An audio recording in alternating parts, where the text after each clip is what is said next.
हर हर महादेव। ओम नमः शिवाय। आप सभी श्रद्धालु भक्तों को महाशिवरात्रि की ढेर सारी शुभकामनाएं। प्रिय श्रोताओं, आज हम आपको महाशिवरात्रि की पावन कथा सुनाएंगे। महाशिवरात्रि का आज बहुत ही पावन दिन है। इस दिन भगवान शिव और माता पार्वती जी की विधि विधान से पूजा करने के बाद भक्तों को शिव पार्वती के विवाह की संपूर्ण व्रत कथा का पाठ करना चाहिए। आगे हम आपको सुनाएंगे शिव पार्वती के विवाह की संपूर्ण व्रत कथा। इसे सुनने से आपको भी भगवान शिव और देवी पार्वती जी का आशीर्वाद प्राप्त होगा। आपके परिवार में सुख समृद्धि में वृद्धि होगी और समस्त मनोकामनाओं की भी पूर्ति होगी। माता पार्वती जी ने भगवान शिव को पति रूप में प्राप्त करने के लिए कई कठिन व्रत और कठोर तपस्याएं की थी। इनकी कठोर तपस्या से प्रसन्न होकर भगवान शिव ने इनकी तपस्या का फल प्रदान करते हुए इन्हें अपनी अर्धांगिनी बनने का आशीर्वाद दिया था। जब देवी पार्वती जी के पिता हिमवान ने अपनी पुत्री की इस कठिन तपस्या को फलीभूत होते हुए देखा, तब देवी पार्वती जी के पिता हिमवान ने श्रेष्ठ मुनियों को आदर पूर्वक बुलवा दिया और उनसे शुभ दिन, शुभ नक्षत्र और शुभ घड़ी की शोध कर वेद की विधि के अनुसार शीघ्र ही लगन निश्चय कराकर लिखवा लिया।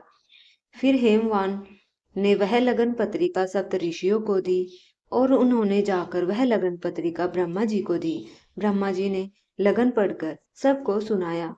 यह सुनकर सभी मुनि और देवता हर्षित हो गए। आकाश से पुष्प की वर्षा होने लगी, बाजे बजने लगे। सभी देवता अपने अपने वाहन और विमान को सजाने लगे। मंगल शकुन भी होने लगे और अप्सराएं गाने लगी। शिव जी के गण शिव जी का श्रृंगार करने लगे। शिव जी ने सांपों के ही कुंडल और कंकड़ पहने, शरीर पर विभूति रमाई और वस्त्र की जगह बागंबर लपेट लिया। शिव जी के सुंदर मस्तक पर चंद्रमा, सिर पर गंगा जी, तीन नेत्र, सांपों का जनेऊ, गले में विष और छाती पर नरमुंडों की माला थी। इस प्रकार उनका वेश अशुभ होने पर भी वे कल्याण के धाम और कृपालु हैं। एक हाथ में त्रिशूल और दूसरे हाथ में डमरू शोभायमान है। अब शिव जी बैल पर चढ़कर चलने लगे। बाजे बज रहे हैं। शिव को देखकर देवांगनाएं मुस्कुरा रही हैं और कहती हैं कि इस वर से तो कोई वधु संसार में नहीं मिलेगी। भगवान विष्णु और ब्रह्मा जी आदि देवताओं के समूह भी अपने अपने वाहन पर चढ़कर बारात में चलने लगे। देवताओं का समाज परम सुंदर था, पर दूल्हे के योग्य बारात नहीं थी। तब श्री विष्णु ने सभी दिक्पालों को बुलाकर हंसकर कहा, सभी लोग अपने दल समेत अलग अलग होकर चलो। हे भाई, हम लोगों की यह बारात वर के योग्य नहीं है, क्या पराई नगर में जाकर हंसी करवाओगे? श्री विष्णु भगवान की बात सुनकर देवतागण मुस्कुराए और अपनी अपनी सेना सहित अलग हो गए। महादेव जी यह देखकर मन में मुस्कुराने लगे कि विष्णु भगवान के व्यंग्य वचन नहीं छूटते। अपने प्यारे श्री विष्णु के इन अति प्रिय वचनों को सुनकर भगवान शिव ने भी भृंगी को भेजकर अपने सभी गणों को बुलवा लिया। शिव जी की आज्ञा सुनते ही सारे गण चले आए। उन्होंने भगवान शिव के चरण कमलों में अपना शीश नवाया। तरह तरह की सवारियां और तरह तरह के आभूषण भेष वाला अपने समाज को देखकर शिव जी हंसने लगे। कोई बिना मुख का है, किसी के बहुत सारे मुख हैं। कोई बिना हाथ पैर का है तो कई के कई हाथ पैर हैं। किसी की बहुत छोटी आंखें हैं, किसी की एक भी आंखें नहीं हैं। कोई मोटा है, कोई पतला है, कोई पवित्र कोई अपवित्र वेश धारण किए हुए हैं। भयंकर गहने पहने हुए, हाथ में कपाल लिए हुए हैं। गधे, कुत्ते, सुअर, सियार कैसे उनके मुख हैं। इसी प्रकार बहुत सारे प्रेत, पिशाच और योगियों की जमाते हैं। भूत प्रेत नाचने और गाने लगे। वे सब बड़े मौज में हैं। देखते ही देखते विचित्र ढंग से अपनी भाषाएं बोल रहे थे, यानी कि जैसा दूल्हा है अब वैसी ही बारात बन गई है। मार्ग में चलते हुए तरह तरह के कौतुक होते जाते।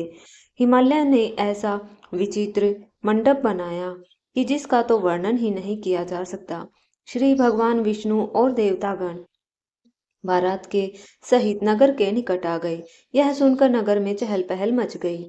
आगवानी करने वाले लोग श्रृंगार करके तथा कई तरह की सवारियों को सजाकर आदर सहित बारात को लेने चल पड़े। सबसे आगे बारात में देवतागण और ब्रह्मा जी और विष्णु भगवान थे, जिन्हें देखकर वे सब बड़े प्रसन्न हुए। जब हिमालय के लोगों ने शिव जी के दल को देखा, तब तो सब के सब वाहन, जो सवारियों के हाथी घोड़े रथ के बैल थे, डर कर भाग चले। कुछ बड़ी उम्र के समझदार लोग धैर्य धर कर वहां पर डटे रहे। छोटे लड़के तो वहां सब से भागने लगे। उन्होंने इस प्रकार भयभीत और भागता हुआ देखकर जब उनके माता पिता ने पूछा, तब वे डर से कांपते हुए ऐसा कहने लगे, क्या कहे, कोई बात कही नहीं जाती। अरे यह बारात है या यमराज की सेना। दूल्हा तो पागल है और बैल पर सवार है। सांप कपाल राख ही तो उसके गहने हैं। दूल्हे के शरीर पर तो राख लगी है, सांप और कपाल के गहने पहने हैं। वह नगन जगटाधारी और भयंकर दिख रहा है। उसके साथ तो भयानक मुख वाले भूत प्रेत पिशाच भयानक राक्षस हैं, जो बारात को देखकर जीत जीता बचेगा। सचमुच उसके तो बड़े ही पुण्य होंगे। पार्वती जी का विवाह देख सकेगा। लड़कों ने सब घर पर यही बात कही। महेश्वर का समाज समझकर सब लड़कों के माता पिता मुस्कुराने लगे। उन्होंने बहुत तरह से अपने अपने बालकों को समझाया। देवी पार्वती जी की माता मैना ने शुभ आरती सजाई और उनके साथ की अन्य स्त्रियां उत्तम मंगल गीत गाने लगी। सुंदर हाथों में सोने का थाल शोभित था। इस प्रकार मैना हर्ष के साथ शिव जी का परछन करने चली। उधर महादेव जी को भयानक वेश में उन्होंने देखा तो सारी स्त्रियां भयभीत होने लगी।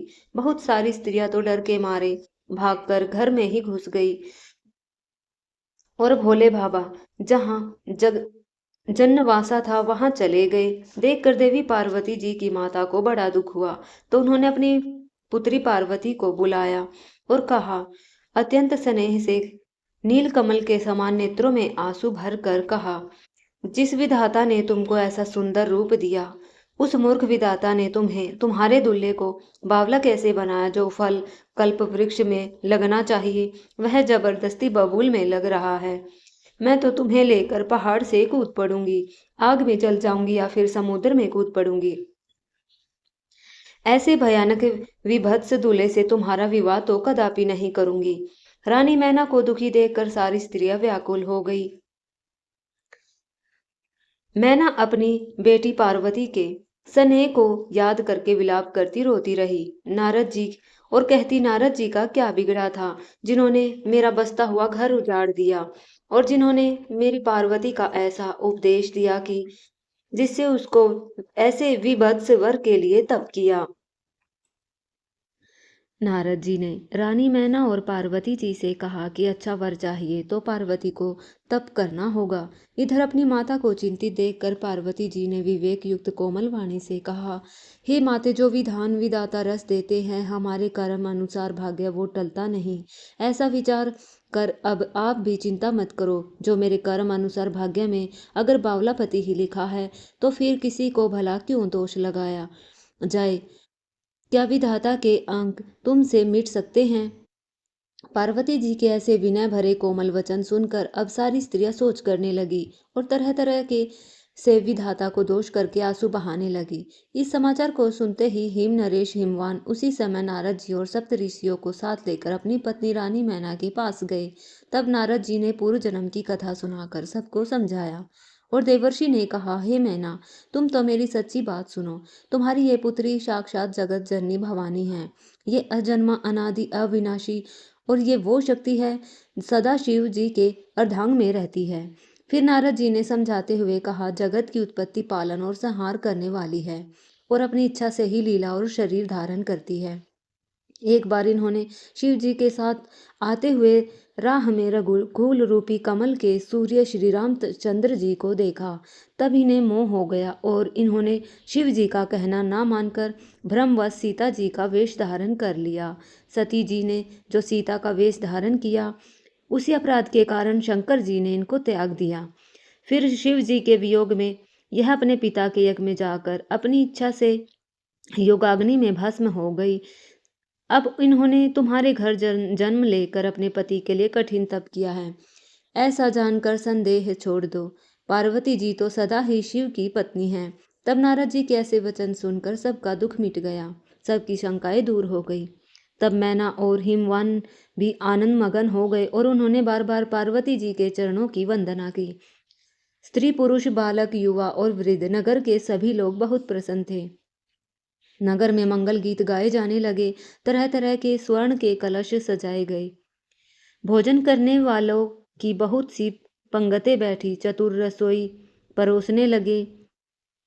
स्त्रियों की मंडलियां देवताओं को भोजन करते जानकर कोमल वाणी से व्यंगात्मक वचन कहने लगी।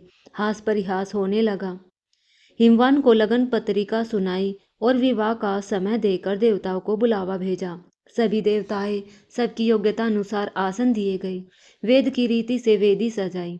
स्त्रियां शुद्ध सुंदर श्रेष्ठ मंगल गीत गाने लगी।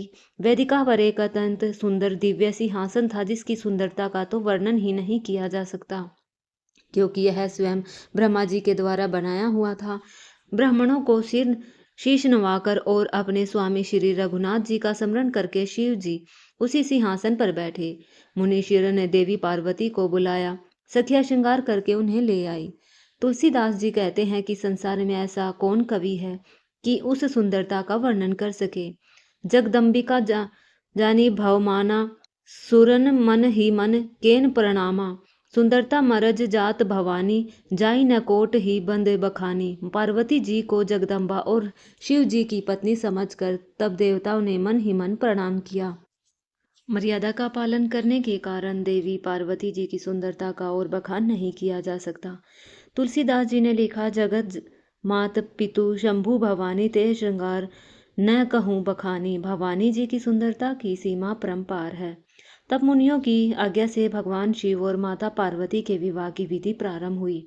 महामुनियों ने सभी रीति संपन्न करवाई। पर्वतराज हिमाचल ने हाथ में कुश लेकर और कन्या का हाथ पकड़कर उन्हें भवानी शिव जी को समर्पण किया। जब शिव जी ने देवी पार्वती जी का पानी ग्रहण किया तो देखते हैं देवता बड़े हर्षित हो गए। श्रेष्ठ मुनिगण वेद मंत्रों का उच्चारण करने लगे। अनेक प्रकार के बाजे बजने लगे। आकाश से नाना प्रकार के पुष्पों की वर्षा हुई। दास दासी, रथ, घोड़े, हाथी, वस्त्र और मणि आदि अनेक प्रकार की चीजें, अन्न और सोने के बर्तन गाड़ियों में लदवाकर उपहार स्वरूप दिए गए। इतने दिए गए जितना तो वर्णन ही नहीं हो सकता।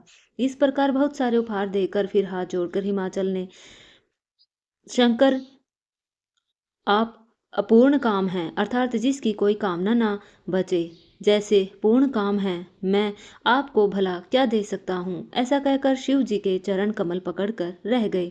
फिर प्रेम से मैना जी ने शिव जी से कहा, हे नाथ, यह उमा मुझे अपने प्राणों के समान प्यारी है। तब शिव जी ने अपनी सासू माँ अर्थात मैना को समझाया कि फिर माता ने अपनी पुत्री पार्वती को बुलाया और गोद में बिठाकर वह सुंदर सीख भी दी। हे पार्वती, तू सदा शिव जी के चरणों की पूजा करना, यही तो नारियों का धर्म है। उनके लिए पति ही देवता होते हैं और कोई अन्य देवता नहीं। इस प्रकार की बातें कहते कहते उनकी आंखों से आंसू भर जाते और फिर उन्होंने अपनी कन्या को अपनी छाती से चिपटा लिया। मैना बार बार पार्वती जी को गले लगाती और देवी पार्वती के चरणों को पकड़ कर गिर जाती। तब देवी पार्वती सब स्त्रियों से मिल भेंट कर अब फिर से अपनी माता के हृदय से चिपट जाती। एक पतिव्रता स्त्री का क्या धर्म होता है, यह समझाया और फिर जाते हुए पार्वती जी मुड़ मुड़ कर अपनी माता की ओर देखती जाती थी। तब सखिया भगवान शिव जी के पास गई। महादेव जी यह सब याचकों को संतुष्ट करके देवी पार्वती जी के साथ कैलाश पर्वत की ओर चल दिए। सभी देवता प्रसन्न हुए। पुष्पों की वर्षा होने लगी।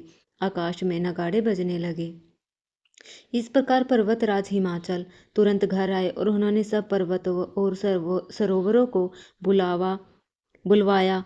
हिमवान ने आदर, दान, विनय और बहुत सम्मान पूर्वक सबकी विदाई की। इधर भगवान शिव जी कैलाश पर देवी पार्वती के साथ पहुंचे। तब सभी देवताओं ने अपने अपने लोकों को चले गए। इस प्रकार भगवान शिव और आदि शक्ति पार्वती जी का विवाह संपन्न हुआ। यह केवल एक विवाह नहीं था, बल्कि शिव और शक्ति के पावन मिलन का दिव्य क्षण था, जिससे संसार को समर्पण और संतुलन संदेश दिया गया। इस प्रकार इस शुभ अवसर पर जो भी भक्त श्रद्धा और सच्चे मन से इस पावन कथा को सुन रहा है या सुन चुके हैं, उनको जीवन में सुख शांति और समृद्धि का वास हो। भगवान भोलेनाथ आपकी हर मनोकामना पूरी करे और माता पार्वती भी आपके जीवन में प्रेम, सौभाग्य और खुशियों की वर्षा करे। यहीं पर भगवान शिव और माता पार्वती के विवाह की कथा समाप्त होती है। अगर आपको यह कथा अच्छी लगी हो तो वीडियो को लाइक करें, कमेंट में हर हर महादेव जरूर लिखें। धन्यवाद।